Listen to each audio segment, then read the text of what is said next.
You all know Margaret Price, the vice chair lady of the Democratic National Committee.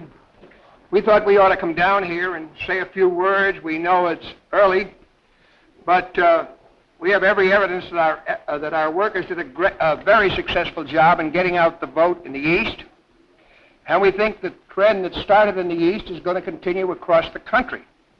Of course, I'm most particularly happy about my own state of Connecticut, where we carried not only for President Johnson, Senator Humphreys, but Senator Dodd was reelected, and we carried all 6 of the congressional districts. We added a congressional district, 4th congressional district, where Seibel was beaten by Don Irwin. That was one of the seats that everybody was interested in. It's now a new Democratic seat. We know the election is not over.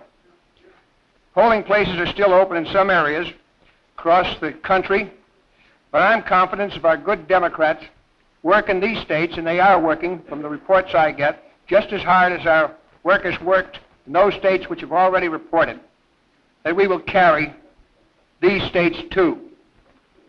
We will win a great victory for Lyndon Johnson and Hubert Humphrey. I want to say at this time I'm most grateful for the work done by the Democratic Party today.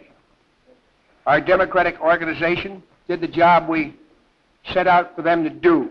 That is, to make sure we had the greatest vote that was ever cast in this country. We were sure that if we had that greatest vote, there could be no question of what the outcome would be. I hope that those people in the mountain states, in the far west, will get out and vote. Will vote for our candidates for the Senate, congressional seats, our candidates for governor, and we'll have a great victory. We've done pretty well in Congress so far. You might be interested that we won that seat in Connecticut. The 3rd Kentucky with Mayor Farnsley is leading there.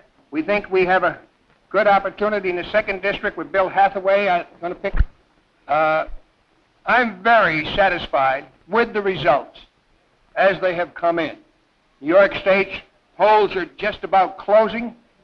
I think that as a result of what is happening in the surrounding states,